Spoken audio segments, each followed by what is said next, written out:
Welcome to Module 2 of Doing Business with Volusia County. I'm Andrew Quotation, Senior Procurement Analyst and your host for this presentation. Today, you'll be continuing your education on the county's vendor program. Module 1 provides you with an introduction to doing business with Volusia County, including who we buy for, the goods and services procured, and vendor registration. This module will be focused on how to be awarded a contract and what to do once awarded. In 2021, the county issued 159 competitive solicitations for goods, services, and construction. This module will help you become one of the vendors who can respond and potentially be awarded a contract. Our next steps are to discuss different solicitation types, how they are awarded, and where to find the solicitations, and what to do once awarded. Let's begin. In the next couple of slides, we'll be discussing the different types of solicitations, including request for quotation, invitation to bid, request for proposals, and the two different types of request for statement of qualifications.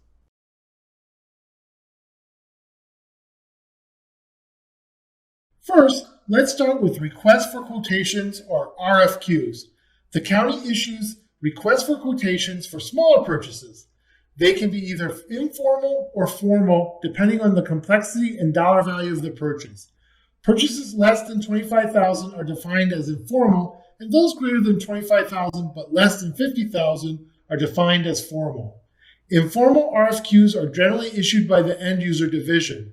Formal RFQs are issued by the Purchasing Contracts Division and will have a set due date and time. Staff evaluates and awards RFQs to the lowest responsive and responsible bidder. RFQs are a great way to grow your business by getting your foot in the door by providing goods and services to the county. Our next solicitation type is invitation to bid, or ITBs. ITBs are used in a formal process requiring sealed bids. The county uses ITBs for purchases with a cumulative value of $50,000 or more and when the county knows what exactly is to be purchased. County staff evaluates and awards ITBs to the lowest responsive and responsible bidder. Our third type of solicitation is request for proposals, or RFPs. RFPs solicit goods and services while looking for a solution. Price is usually not a primary evaluation factor, but it is considered. An evaluation criteria is developed for each RFP and included in the RFP document. It matches the requirements of the scope of services. An evaluation committee, made up of county staff, evaluates the proposals independently and then come together in a public meeting to reach a consensus.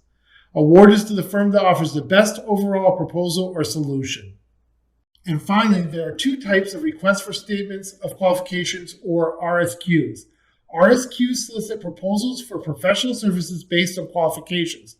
In the first type, price is usually not a primary evaluation factor, but it is considered. Like an RFP, evaluation criteria is developed for each RSQ and included in the RSQ document. An evaluation committee evaluates each proposal independently and then meets to reach a consensus. The second type of RSQ is for architectural, engineering, landscape architectural, and surveying and mapping services.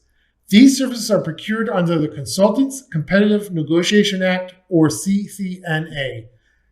CCNA RSQs are based on qualification and experience only and are evaluated in a two-step process.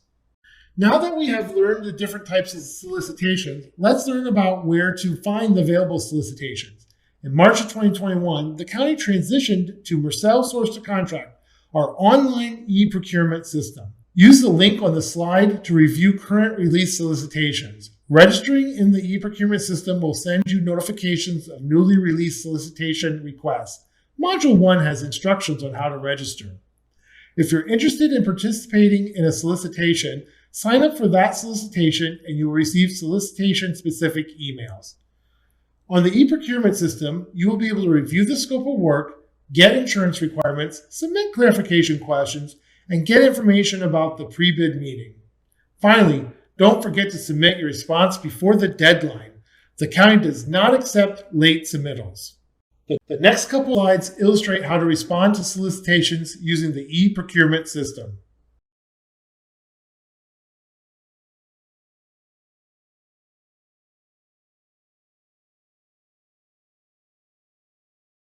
The county provides several instructional guides for the Mercell e-procurement system. Visit our webpage or the Mercell website for more information. Additionally, our staff is available to assist you with any questions. It is important to remember that submissions are public records. Don't submit confidential, proprietary, or trademark information. The county opens all solicitations in a public forum. Prices are not disclosed, except for public works projects, but the names of the respondents will be announced. Evaluation committee meetings are public meetings and you can attend in person or via GoToMeeting.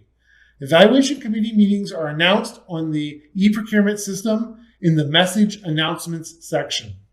Now we're going to discuss purchase orders and master agreements. Purchase orders are primarily used for one-time purchases. Master agreements are primarily used for ongoing purchases where the exact quantities and delivery schedule is unknown. One question many vendors ask is, how do I get paid? Vendors submit an invoice to the ordering division. The ordering division reviews and processes the invoice for payment. Always submit the invoice to the ordering division and include your master agreement number, purchase order number, or contract number on the invoice. The county payment terms are net 45 and FOB destination. It is important to note that only 3 people in the county have contracting authority: the Director of Purchasing and Contracts, the County Manager, and the County Council Chair. All contracts requiring a signature must go through the Purchasing and Contracts Division. Now that you've been awarded a contract, the next step is the contract relationship. Before the contract begins, make sure you review and understand the terms and conditions. Vendors will work directly with the county project manager assigned to the contract. Raise any questions, concerns, and questions with the county project manager. If problems persist and cannot be worked out with the county project manager, contact Purchasing and Contracts for assistance. This slide gives you some valuable resources. In conclusion, the Purchasing and Contracts team is open and ready to answer your questions throughout the entire process. The next 2 slides provide contact information for the Purchasing and Contracts team. Thank you for viewing Module 2 of How to Do Business with Volusia County. Feel free to contact us if you have any questions. We look forward to doing business with you in the near future.